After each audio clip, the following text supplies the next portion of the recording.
പ്രിയമുള്ളവരെ, ഏവർക്കും സ്കൂളിംഗ് ബ്ലോഗിൻ്റെ പുതിയൊരു വീഡിയോയിലേക്ക് സ്വാഗതം.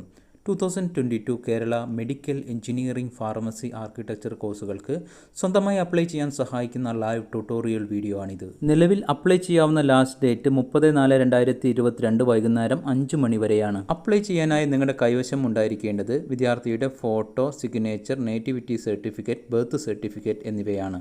നിങ്ങളുടെ 10th സ്റ്റാൻഡേർഡ് സർട്ടിഫിക്കറ്റിൽ ഡേറ്റ് ഓഫ് ബർത്തും അതുപോലെ പ്ലേസ് ഓഫ് ബർത്തും ഉണ്ടെങ്കിൽ നേറ്റിവിറ്റി സർട്ടിഫിക്കറ്റിനും ബർത്ത് സർട്ടിഫിക്കറ്റിനും പകരം അത് മതിയാകുന്നതാണ്.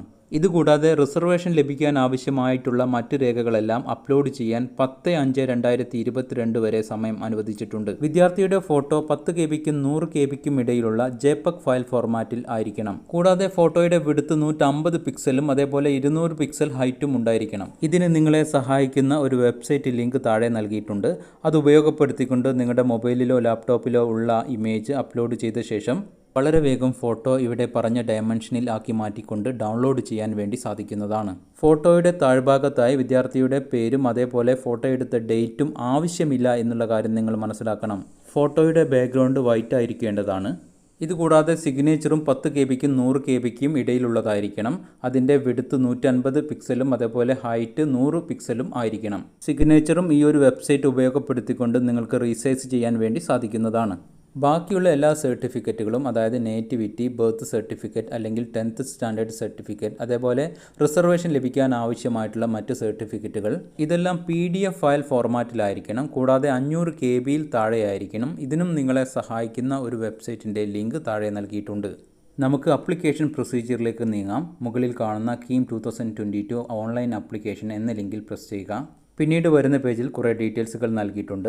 അതിൽ പറയുന്നത് engineering admission Kerala entrance commission നടത്തുന്ന എൻട്രൻസ് എക്സാമിലെ പേപ്പർ 1ൻ്റെയും 2ൻ്റെയും സ്കോറും കൂടാതെ +2 വിദ്യാർത്ഥിക്ക് ഫിസിക്സ്, കെമിസ്ട്രി, മാത്തമാറ്റിക്സ് എന്നിവയ്ക്ക് ലഭിച്ച സ്കോറും 50-50 അനുപാതത്തിൽ പരിഗണിച്ച് ലഭിക്കുന്ന സ്കോറിനനുസരിച്ചുണ്ടാക്കുന്ന റാങ്ക് ലിസ്റ്റ് പ്രകാരമായിരിക്കും വിദ്യാർത്ഥിക്ക് എഞ്ചിനീയറിംഗ് അഡ്മിഷൻ ലഭിക്കുക.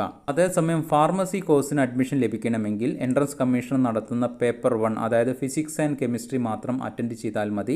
അതിൽ ലഭിക്കുന്ന സ്കോറിനനുസരിച്ചാണ് pharmacy B.Pharm rank list prepare ചെയ്യുന്നത്. അതിൽ നിന്നാണ് വിദ്യാർത്ഥികൾക്ക് അഡ്മിഷൻ നൽകുന്നത്. അതേസമയം മെഡിക്കൽ ആൻഡ് മെഡിക്കൽ അലൈഡ് കോഴ്സുകളിലേക്ക് വിദ്യാർത്ഥികൾക്ക് അഡ്മിഷൻ ലഭിക്കണമെങ്കിൽ ഓൾ ഇന്ത്യ തലത്തിൽ നടത്തുന്ന നീറ്റ് എക്സാമിനേഷന് അപ്ലൈ ചെയ്യുകയും അതിൽ റാങ്ക് വാങ്ങിക്കുകയും വേണം. മെഡിക്കൽ അഡ്മിഷന് വേണ്ടി കേരള എൻട്രൻസ് കമ്മീഷണർ യാതൊരു തരത്തിലുള്ള എക്സാമിനേഷനും നടത്തുന്നില്ല. അടുത്തതായി കേരളത്തിലെ കോളേജുകളിലുള്ള ആർക്കിടെക്ചർ കോഴ്സുകളിലേക്ക് അഡ്മിഷൻ ലഭിക്കണമെങ്കിൽ ഓൾ ഇന്ത്യ തലത്തിൽ നടത്തുന്ന NATA examination, National Aptitude Test for Architecture എന്ന എൻട്രൻസ് എക്സാമിനേഷൻ അറ്റൻഡ് ചെയ്യുകയും അതിൽ റാങ്ക് വാങ്ങിക്കുകയും വേണം. ഈ കോഴ്സുകളിലേക്കെല്ലാം കേരളത്തിലെ കോളേജുകളിൽ അഡ്മിഷൻ ലഭിക്കണമെങ്കിൽ 30/4/2022 മുമ്പായി വിദ്യാർത്ഥികൾ ഈ വെബ്സൈറ്റ് വഴി അപ്ലൈ ചെയ്യേണ്ടതാണ്. നമുക്ക് അപ്ലിക്കേഷൻ പ്രൊസീജിയറിലേക്ക് നീങ്ങാം. ഇവിടെ കാണുന്ന രജിസ്ട്രേഷൻ എന്ന ലിങ്കിൽ പ്രസ് ചെയ്യുക. പിന്നീട് വരുന്ന പേജിൽ അപ്ലിക്കേഷൻ്റെ വിവിധ ഘട്ടങ്ങൾ കാണിച്ചിട്ടുണ്ട്. ഈ പേജിൽ താഴെയായി ഡിക്ലറേഷൻ്റെ അടിയിലായി കാണുന്ന ചെക്ക് ബോക്സുകളിൽ ടിക്ക് ചെയ്തുകൊണ്ട് ഏറ്റവും താഴെ നൽകിയിട്ടുള്ള പ്രൊസീഡ് ഫോർ രജിസ്ട്രേഷൻ എന്ന ഐക്കണിൽ പ്രസ് ചെയ്യുക. പിന്നീട് വരുന്ന പേജിൽ വിദ്യാർത്ഥിയുടെ പേര് കൃത്യമായിട്ട് നൽകണം. 10th സ്റ്റാൻഡേർഡ് സർട്ടിഫിക്കറ്റിൽ എങ്ങനെയാണോ ഉള്ളത് അതുപോലെ തന്നെ നൽകേണ്ടതാണ്. അതേസമയം പേരിൻ്റെ കൂടെയുള്ള ഇനീഷ്യൽ പേരിൻ്റെ ആദ്യ ഭാഗത്തോ അല്ലെങ്കിൽ മിഡിൽ ഭാഗത്തോ ഉള്ള വിദ്യാർത്ഥികളാണെങ്കിൽ അതിവിടെ നൽകേണ്ടത് പേരിൻ്റെ അവസാന ഭാഗത്താണ്. അതുപോലെ ഡേറ്റ് ഓഫ് ബർത്ത്, നിങ്ങളുടെ മൊബൈൽ നമ്പർ, നിങ്ങളുടെ ഇമെയിൽ ID, അതുപോലെ ഒരു പാസ്വേഡും നൽകേണ്ടതാണ്. പാസ്വേഡിൻ്റെ ഫോർമാറ്റ് ഇവിടെ നൽകിയിട്ടുണ്ട്. ഏറ്റവും താഴെ നൽകിയിട്ടുള്ള ആക്സസ് കോഡ് അതുപോലെ തന്നെ ഇടതുവശത്തെ ബോക്സിലേക്ക് ടൈപ്പ് ചെയ്തുകൊണ്ട് രജിസ്റ്റർ എന്ന ഐക്കണിൽ പ്രസ് ചെയ്യുക. പിന്നീട് വരുന്ന പേജിൽ നിങ്ങൾ നൽകിയിട്ടുള്ള ഡീറ്റെയിൽസുകൾ ശരിയാണോ കൃത്യമാണോ എന്ന് ഉറപ്പുവരുത്തേണ്ടതാണ്. കൃത്യമാണ് എങ്കിൽ കൺഫേം എന്ന ഐക്കൺ പ്രസ് ചെയ്യുക. എന്തെങ്കിലും തെറ്റുകൾ ഉണ്ടെങ്കിൽ എഡിറ്റ് എന്ന ഐക്കൺ ഉപയോഗപ്പെടുത്തിക്കൊണ്ട് തിരുത്താവുന്നതാണ്. കൺഫേം എന്ന ഐക്കൺ പ്രസ് ചെയ്താൽ ഉടൻ തന്നെ നിങ്ങൾ നേരത്തെ നൽകിയ മൊബൈലിലേക്ക് ഒരു OTP വരുന്നതാണ്.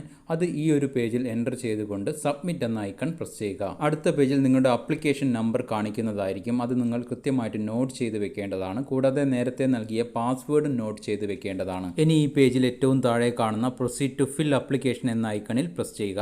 പിന്നീട് വരുന്ന പേജിൽ സ്റ്റെപ്പ് 2 ഫിൽ ആപ്ലിക്കേഷൻ എന്നൊരു ഐക്കൺ കാണാം. അതിൽ പ്രസ് ചെയ്താണ് മുന്നോട്ട് പോകേണ്ടത്. കൂടാതെ ഇവിടെ പലതരത്തിലുള്ള റിസർവേഷനും നിങ്ങൾക്ക് ലഭ്യമാകാൻ സഹായകരമാകുന്ന വ്യത്യസ്ത ഫോമുകളുടെ ഫോർമാറ്റ് ഇവിടെ ഡൗൺലോഡ് പെർഫോമ എന്ന ഐക്കണിൽ പ്രസ് ചെയ്താൽ കാണാവുന്നതാണ്. അടുത്ത പേജിൽ നിങ്ങൾ ഏതൊക്കെ വിഭാഗം കോഴ്സുകൾക്കാണ് അപ്ലൈ ചെയ്യുന്നത് എന്ന് സെലക്ട് ചെയ്ത് നൽകേണ്ടതാണ്. Engineering courses, architecture, medical and allied courses, pharmacy courses. നിങ്ങൾക്ക് താല്പര്യം ഏതാണോ അതെല്ലാം സെലക്ട് ചെയ്യാവുന്നതാണ്. എല്ലാവരും പ്രത്യേകം ഓർക്കുക, കോഴ്സ് സെലക്ഷൻ അപ്ലൈ ചെയ്യാൻ ഉദ്ദേശിക്കുന്ന കോഴ്സിൻ്റെ സെലക്ഷൻ ഈ ഒരു പേജിൽ മാത്രമേ സാധിക്കുകയുള്ളൂ. മുന്നോട്ടുള്ള പേജുകളിൽ അതിൽ മാറ്റം വരുത്താൻ സാധിക്കുന്നതല്ല. അതുപോലെ എഞ്ചിനീയറിംഗ്, അതേപോലെ മെഡിക്കൽ എന്നിവയ്ക്ക് സെപ്പറേറ്റ് പ്രത്യേകം അപേക്ഷ നൽകാൻ വേണ്ടി സാധിക്കുന്നതുമല്ല. നിങ്ങൾ സെലക്ട് ചെയ്യുന്ന കോഴ്സിനും അതേപോലെ നിങ്ങളുടെ കാറ്റഗറിക്കും അനുസരിച്ചാണ് ഫീസ് വരിക. ഇതുകൂടാതെ ഈ പേജിൽ എക്സാം സെൻറ്റർ ചോയ്സ് എന്ന് താഴെ കാണാവുന്നതാണ്. നിങ്ങൾ എക്സാം എഴുതാൻ ഉദ്ദേശിക്കുന്ന ഏരിയ, സ്ഥലം ഏതാണ് എന്നുള്ളത് സെലക്ട് ചെയ്ത് നൽകേണ്ടതാണ്. നൽകിയ ശേഷം സേവ് ആൻഡ് പ്രൊസീഡ് എന്ന ഐക്കൺ പ്രസ് ചെയ്യുക. പക്ഷേ നിങ്ങൾ മെഡിക്കലോ അല്ലെങ്കിൽ ആർക്കിടെക്ചറോ മാത്രമാണ് സെലക്ട് ചെയ്തത് എങ്കിൽ എക്സാം സെൻറ്റർ നൽകാൻ ഉണ്ടാകുന്നതല്ല. അടുത്ത പേജിൽ gender, nationality, nativity, Aadhaar number എന്നിവ നൽകുക. ആധാർ നമ്പർ ഉള്ളവർ മാത്രം നൽകിയാൽ മതി. നേറ്റിവിറ്റി എന്നാൽ കേരളീയൻ ആണോ അല്ലെങ്കിൽ നോൺ കേരളൈറ്റ് ആണോ എന്നതാണ് ഉദ്ദേശിച്ചത്. കൂടാതെ ഈ പേജിൽ തന്നെ ഫാദേഴ്സ് ഡീറ്റെയിൽസ്, മദേഴ്സ് ഡീറ്റെയിൽസ്, അതുപോലെ പാരൻറ്റ് ആരാണ് എന്നിവ നൽകേണ്ടതാണ്. അടുത്ത പേജിൽ അഡ്രസ് ഡീറ്റെയിൽസ്. ഇവിടെ പെർമനൻറ്റ് അഡ്രസ്, അതേപോലെ കമ്മ്യൂണിക്കേഷൻ അഡ്രസ്, കൂടാതെ ഒരു ആൾട്ടർനേറ്റീവ് ഫോൺ നമ്പറും ഇവിടെ നൽകാവുന്നതാണ്. അടുത്ത പേജിൽ ക്വാളിഫയിങ് എക്സാമിനേഷൻ ഡീറ്റെയിൽസ്. ഇവിടെ +2 ഓർ ഈക്വലൻറ്റ് എന്ന് കാണാം. അതായത് +2 അല്ലെങ്കിൽ വൊക്കേഷണൽ ഹയർ സെക്കൻഡറി അങ്ങനെ എന്തെങ്കിലുമാണ് പഠിച്ചതെങ്കിൽ ഇത് സെലക്ട് ചെയ്യുക. അതുപോലെ ഡിപ്ലോമ പഠിച്ചവരാണെങ്കിൽ 10+3 ഡിപ്ലോമ വിത്ത് മാത്തമാറ്റിക്സ് എന്നത് സെലക്ട് ചെയ്യാം. ഇതുകൂടാതെ ഇവിടെ പാസ്ഡ് ദ എക്സാം, അതേപോലെ അപ്പിയറിംഗ് ദ എക്സാം, നിങ്ങൾ +2 എക്സാം എഴുതിക്കൊണ്ടിരിക്കുകയാണ് അല്ലെങ്കിൽ +2 പാസ്സായതാണോ ഏതാണ് അത് സെലക്ട് ചെയ്യുക.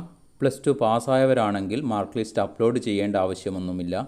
കൂടാതെ board of study in +2 or equivalent എന്നതിൽ നിങ്ങൾ ഏതാണ് പഠിച്ചത്, കേരള +2 ആണോ, VHSE ആണോ, CBSE ആണോ, ഏതാ എന്നുള്ളത് അതിൽ നിന്ന് സെലക്ട് ചെയ്ത് നൽകേണ്ടതാണ്. ഇതുകൂടാതെ സ്റ്റഡീഡ് സംസ്കൃത് അറ്റ് +2 ലെവൽ എന്ന് ചോദിക്കുന്നുണ്ട്. നിങ്ങൾ സംസ്കൃതം പഠിച്ചവരാണെങ്കിൽ യെസ് എന്ന് നൽകുക, അല്ലെങ്കിൽ നോ എന്ന് നൽകേണ്ടതാണ്. +2 ലെവലിൽ സെക്കൻഡ് ലാംഗ്വേജ് സംസ്കൃതം പഠിച്ചവർക്ക് ആയുർവേദ കോഴ്സിൽ മാർക്ക് വെയിറ്റേജ് ഉണ്ട്, അതുകൊണ്ടാണ് ഇങ്ങനെ ചോദിക്കുന്നത്. ഇതുകൂടാതെ have you applied for KEAM previous year, നിങ്ങൾ മുമ്പ് KEAMന് അപ്ലൈ ചെയ്തിട്ടുണ്ടോ എന്ന് ചോദിക്കുന്നുണ്ട്. നിങ്ങൾ അപ്ലൈ ചെയ്തിട്ടുണ്ടെങ്കിൽ എത്ര തവണയാണ് എന്നുള്ളത് ഇവിടെ നൽകേണ്ടതാണ്. നമ്മൾ ഇതിനകം ഫിൽ ചെയ്ത പേജുകളിൽ, മുൻ പേജുകളിൽ എന്തെങ്കിലും തെറ്റുകൾ ഉണ്ട് എന്ന് നമുക്ക് സംശയമുണ്ടെങ്കിൽ പ്രീവിയസ് എന്ന ഈ ഒരു ഐക്കൺ പ്രസ് ചെയ്തുകൊണ്ട് പിന്നിലെ പേജിലേക്ക് പോകാവുന്നതാണ്. നമുക്കിപ്പോൾ സേവ് ആൻഡ് പ്രൊസീഡ് എന്ന ഐക്കൺ പ്രസ് ചെയ്തുകൊണ്ട് അടുത്ത പേജിലേക്ക് പോകാം. ഈ ഒരു പേജ് പ്രധാനപ്പെട്ട ഭാഗമാണ്. Community claim four eligible reservation. നിങ്ങൾ ഏത് കമ്മ്യൂണിറ്റിയിൽ വരുന്നു എന്നുള്ളത് ഇവിടെ സെലക്ട് ചെയ്ത് നൽകേണ്ടതാണ്. കൂടാതെ നിങ്ങളുടെ ഫാദറിൻ്റെയും മദറിൻ്റെയും കമ്മ്യൂണിറ്റി ഏതാണ് എന്നുള്ളതും സെലക്ട് ചെയ്ത് നൽകണം. കൂടാതെ SC/ST വിഭാഗത്തിൽ വരുന്ന ഇൻ്റർകാസ്റ്റ് മാരേജിൻ്റെ ഡീറ്റെയിൽസും ഇവിടെ ചോദിക്കുന്നുണ്ട്. അടുത്ത പേജ് സ്പെഷ്യൽ റിസർവേഷൻ ആണ്. വ്യത്യസ്ത വിഭാഗങ്ങൾക്ക് പലതരത്തിലുള്ള റിസർവേഷൻ ഉണ്ട്. ഇതിലേതെങ്കിലും നിങ്ങൾക്കുണ്ട് എങ്കിൽ അത് സെലക്ട് ചെയ്ത് നൽകേണ്ടതാണ്. കൂടാതെ അത് ക്ലെയിം ചെയ്യണമെങ്കിൽ അതുമായി ബന്ധപ്പെട്ട ഡോക്യുമെൻറ്റ്സ് നിങ്ങൾ അപ്ലോഡ് ചെയ്ത് നൽകുകയും വേണം. ഡോക്യുമെൻറ്റ്സുകളെല്ലാം അപ്ലോഡ് ചെയ്യേണ്ടത് അവസാന ഭാഗത്താണ്. കൂടാതെ അത് അപ്ലോഡ് ചെയ്യാൻ 10/5/2022 വരെ സമയം അനുവദിച്ചിട്ടുണ്ട്. ഇവിടെ വൊക്കേഷണൽ ഹയർ സെക്കൻഡറിയിൽ വിവിധ കോഴ്സുകൾ പഠിച്ചവർക്കുള്ള റിസർവേഷൻ കാണാവുന്നതാണ്. അതുപോലെ NCC കോട്ട, അതേപോലെ തന്നെ പേഴ്സൺ വിത്ത് ഡിസബിലിറ്റി, വികലാംഗരാണോ എന്ന് ചോദിക്കുന്നുണ്ട്. വികലാംഗർ ആണ് എങ്കിൽ എൻട്രൻസ് കമ്മീഷന്റെ നിർദ്ദേശം അനുസരിച്ച് പിന്നീട് ഒരു മെഡിക്കൽ ബോർഡിന്റെ മുന്നിൽ നിങ്ങൾ ഹാജരാകേണ്ടതാണ്. കൂടാതെ സ്പോർട്സ് ആൻഡ് NCC കോട്ട ക്ലെയിം ചെയ്യുന്നവർ അപ്ലൈ ചെയ്തതിന് ശേഷം അതിന്റെ പ്രിന്റൌട്ടും അനുബന്ധ രേഖകളും 30/4/2022 മുമ്പായി എൻട്രൻസ് കമ്മീഷണർക്ക് പോസ്റ്റലായി അയച്ചു നൽകേണ്ടതാണ്. വിശദവിവരങ്ങൾ പ്രോസ്പെക്ടസിൽ നൽകിയിട്ടുണ്ട്. കൂടാതെ ക്ലെയിം ഫോർ മൈനോറിറ്റി കോട്ട, അതായത് മുസ്ലിം, ക്രിസ്ത്യൻ, മൈനോറിറ്റി മതവിഭാഗങ്ങളിൽ നടത്തുന്ന ചില കമ്മ്യൂണിറ്റി കോളേജുകളിൽ അത്തരം വിദ്യാർത്ഥികൾക്ക് റിസർവേഷൻ ഉണ്ട് ചില സീറ്റുകളിൽ. അങ്ങനെയുള്ളവരാണെങ്കിൽ ഇവിടെ യെസ് എന്ന് നൽകേണ്ടതാണ്. അതുപോലെ മെഡിക്കൽ കോഴ്സുകളിൽ NRI കോട്ട ക്ലെയിം ചെയ്യുന്നവരുണ്ട് എങ്കിൽ ഇവിടെ യെസ് എന്ന് നൽകി ഡീറ്റെയിൽസുകൾ നൽകേണ്ടതാണ്. പിന്നീട് നിങ്ങൾക്ക് NRI ക്ലെയിം ചെയ്യാൻ വേണ്ടി സാധിക്കുന്നതല്ല, അതുകൊണ്ട് തീരുമാനം ഉടനെടുക്കുന്നതാണ് ഉചിതം.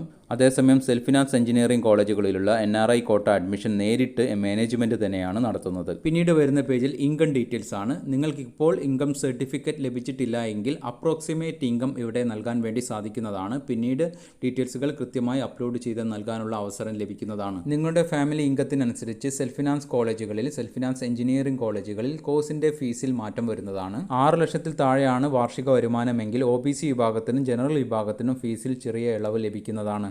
ഇതുകൂടാതെ ഹിന്ദു OBCയിൽ വരുന്ന 30ഓളം ജാതി വിഭാഗങ്ങൾക്ക് 6 ലക്ഷത്തിൽ താഴെ വരുമാനമുണ്ടെങ്കിൽ മാത്രമേ സെൽഫ് ഫിനാൻസ് കോളേജുകളിൽ ഫീസ് പൂർണ്ണമായിട്ട് ഇളവ് ലഭിക്കുകയുള്ളൂ. ഇൻകം ഡീറ്റെയിൽസ് കൂടാതെ നിങ്ങളുടെ ജില്ല ഏതാണ്, താലൂക്ക് ഏതാണ്, അതേപോലെ വില്ലേജ് ഓഫീസ് ഏതാണ് എന്നുള്ള കാര്യം ഇവിടെ നൽകേണ്ടതാണ്.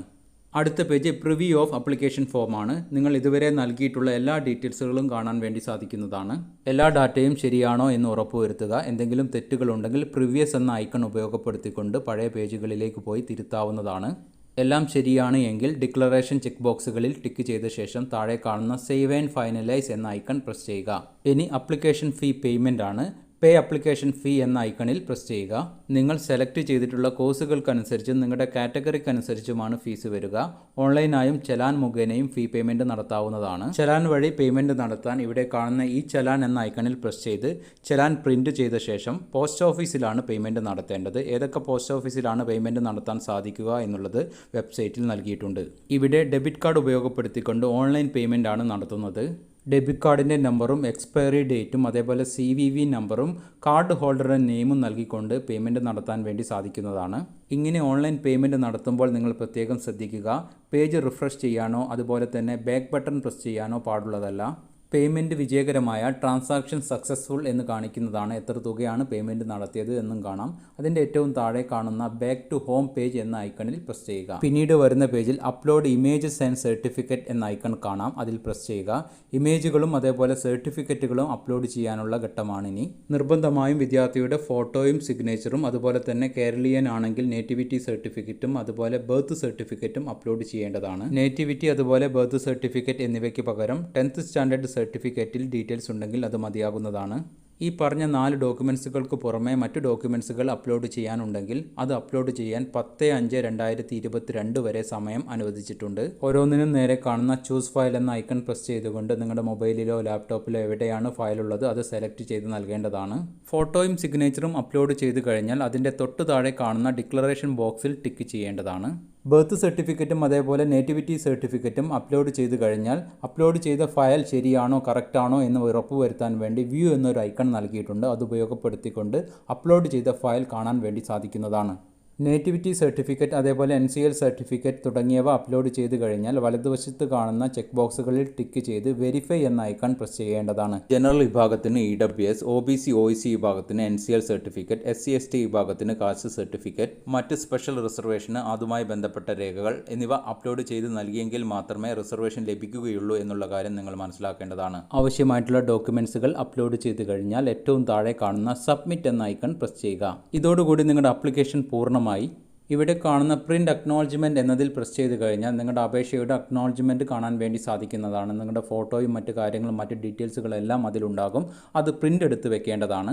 അല്ലെങ്കിൽ മൊബൈലിലോ ലാപ്ടോപ്പിലോ സേവ് ചെയ്ത് വെക്കുകയെങ്കിലും വേണം. നിങ്ങൾ നൽകിയ ആപ്ലിക്കേഷൻ KEAM പരിശോധിക്കുന്നതാണ്. 10/5/2022 വരെ നിങ്ങൾ നൽകിയിട്ടുള്ള ഡോക്യുമെൻസുകളിൽ വേണ്ട മാറ്റങ്ങൾ വരുത്താൻ വേണ്ടി സാധിക്കുന്നതാണ്. ഈ ഒരു ട്യൂട്ടോറിയൽ വീഡിയോ ഇവിടെ അവസാനിപ്പിക്കുകയാണ്. ചാനൽ വീഡിയോസ് നിങ്ങൾക്ക് ഉപകരിക്കുന്നുണ്ട് എങ്കിൽ ഒന്ന് സപ്പോർട്ട് ചെയ്യണമെന്ന് അപേക്ഷിച്ചുകൊണ്ട് നിർത്തുന്നു. ഏവർക്കും നന്ദി, നമസ്കാരം.